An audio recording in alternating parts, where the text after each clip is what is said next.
विशेष योजना बना रही है। माननीय अध्यक्ष महोदय, माननीय सदस्य ने युवाओं के रोजगार के निर्माण के बारे में अपना प्रश्न पूछा।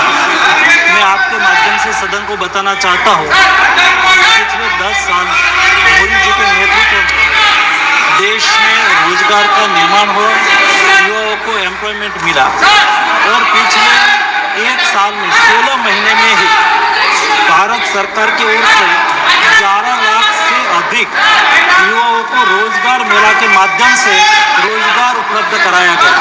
माननीय अध्यक्ष महोदय, मैं उसके आगे बताना चाहूँगा कि यूपीए गवर्नमेंट के दरमियान 10 साल का हिसाब किताब करें तो 10 साल में केवल 3 करोड़ रोजगार निर्माण हुआ था, जॉब निर्माण हुआ। लेकिन मोदी गवर्नमेंट ने 1 दशक में, हम नहीं कहते हैं माननीय अध्यक्ष महोदय, रिजर्व बैंक ने क्राइम डेटा डिक्लेयर करा और रिजर्व बैंक आज से नहीं है, रिजर्व बैंक आज़ादी से के समय से है और प्रतिवार एम्प्लॉयमेंट के बारे में वो डेटा रिलीज करते हैं। माननीय अध्यक्ष महोदय, मुझे बताते हुए खुशी हो रही है कि पिछले 10 साल में रिजर्व बैंक के एस्टिमेट के अनुसार 17 करोड़ से अधिक युवाओं को जॉब प्राप्त हुई, रोजगार मिला। ये हमारी सरकार की युवा लक्ष्य नीति का परिणाम है। माननीय अध्यक्ष महोदय, मैं आपके द्वारा ये भी सूचित करना चाहता हूँ, मोदी जी ने रोजगार निर्माण करा और मोदी जी ने आने वाले 5 सालों में भी रोजगार के लिए कार्य योजना भी बनाई। जब मोदी 3 गवर्नमेंट का प्रारंभ हुआ और मोदी 3 गवर्नमेंट के पहले ही बजट में आने वाले 5 साल में 4 करोड़ से अधिक जॉब निर्माण करने के लिए 2 लाख करोड़ से अधिक रकम से खर्च से प्रधानमंत्री विकसित भारत रोजगार योजना भी अनाउंसमेंट करा और ये योजना का आज बहुत अच्छा नतीजा भी मिल रहा है और आने वाले दिनों में देश में 4 करोड़ नए रोजगार निर्माण में भी ये योजना का महत्वपूर्ण योगदान रहेगा।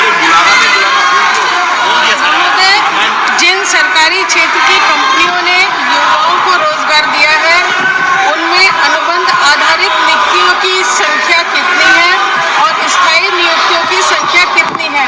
साथ ही क्या सरकार ये सुनिश्चित करने के लिए कोई कदम उठा रही है कि युवाओं को स्थायी और सुरक्षित रोजगार मिले?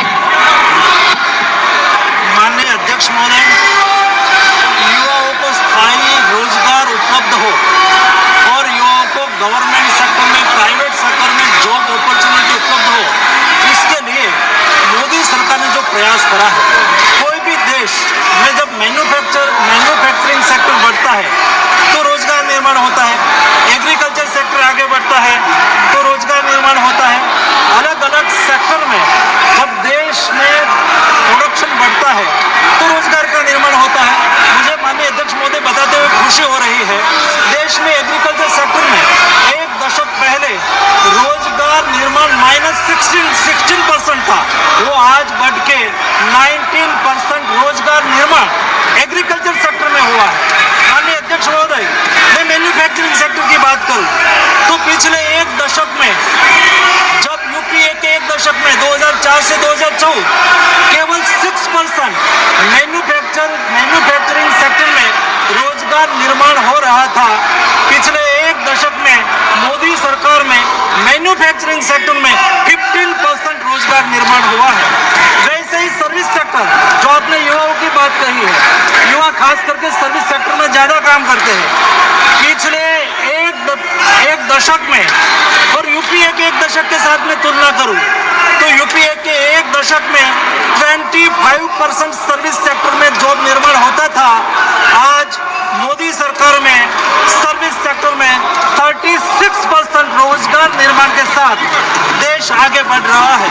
माननीय अध्यक्ष महोदय, अनएम्प्लॉयमेंट रेट देश में आज 3.2% है, जो डेवलप्ड कंट्री के बराबर है या तो डेवलप्ड कंट्री से कम भी है। ये स्थिति आज मोदी गवर्नमेंट में यूथ और देश के नागरिकों के जॉब के लिए सुनिश्चित करी गई है। माननीय सदस्यगण, मैंने पहले भी आग्रह किया है फिर माननीय सदस्यों से आग्रह कर रहा हूं, प्रश्नकाल महत्वपूर्ण समय होता है, माननीय सदस्यों का समय होता है और प्रश्नकाल में कई मंत्रालयों पर, विभागों पर माननीय सदस्यों द्वारा जो प्रश्न पूछे जाते हैं, सरकार उसका जवाब देती है। आपने जो जनता ने यहाँ प्रश्न करने पूछा है, लोगों के मुद्दे, लोगों की आकांक्षा, अपेक्षाओं के लिए भेजा है। मैं रोज आपसे प्रयास करता हूं कि सदन चले। देश की सबसे बड़ी लोकतांत्रिक संस्था है, इसकी मर्यादाएं, परंपरा रही है। इसी सदन के अंदर हमारे पूर्व सांसदों ने अच्छी चर्चा, संवाद के साथ संसद की गरिमा को बढ़ाने का काम किया है। मैं रोज प्रयास करता हूं कि आप भी संसद की गरिमा को बनाए रखें। तख्तियां, नारेबाजी, इससे सदन नहीं चलेगा और लोकतंत्र में नियोजित तरीके से सदन को बाधित करना, ये लोकतांत्रिक प्रक्रियाओं के लिए अच्छा नहीं है, परंपराओं के लिए भी अच्छा नहीं है। आप कोई भी मुद्दे हो, कोई भी सवाल हो, आप प्रश्नकाल के बाद हमसे मिले। हम नियम प्रक्रियाओं के अंदर आपको हर मुद्दों पर, हर विषय पर चर्चा करने का पर्याप्त मौका देंगे। मैंने पूर्व में भी सभी सदस्यों को पर्याप्त अवसर दिया है। कई महत्वपूर्ण विधेयकों पर चर्चा होनी है, जिसमें आप सब माननीय सदस्य अपने विचार व्यक्त करना चाहते हैं, पर आप सदन अगर बाधित करना चाहते हैं, सदन नहीं चलाना चाहते, तो ये अच्छी परंपरा नहीं है। देश की जनता आपको देख रही है कि आप नियोजित तरीके से रोज नारेबाजी करते हैं, तख्तियां लहराते हैं, सरकारी संपत्तियों पर नुकसान पहुंचाने का प्रयास करते हैं। ये उचित नहीं है और ये आपकी संसदों की व्यवस्थाओं के लिए भी उचित नहीं है। और विशेष रूप से आपको लाखों लोगों ने चुनकर भेजा है, जनता आपसे कुछ अपेक्षाएं कर रही, जाओ बैठे। समाजवादी पार्टी की माननीय सदस्य ने प्रश्न पूछा, आप भी जाकर पूछे, मैं मौका दूंगा आपको।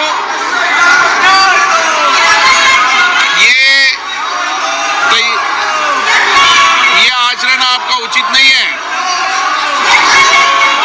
ये संसद की कार्य पद्धति के अनुरूप नहीं है। तो जाइए बैठिए। आप सदन नहीं चलाना चाहते, प्रश्नकाल नियोजित तरीके से बाधित करना चाहते हैं, प्रश्नकाल, फिर मैं आपसे आग्रह कर रहा हूं, फिर मैं आपको मौका दे रहा हूं कि प्रश्नकाल के बाद हर विधेयक पर शून्यकाल में आपको हर मुद्दे को उठाने की परमिशन दी जाएगी। मुझे लगता है कि आप नियोजित तरीके से ही सदन को बाधित करना चाहते हैं, इसलिए सदन की कार्रवाई आज 2 बजे तक के लिए स्थगित की जाती है।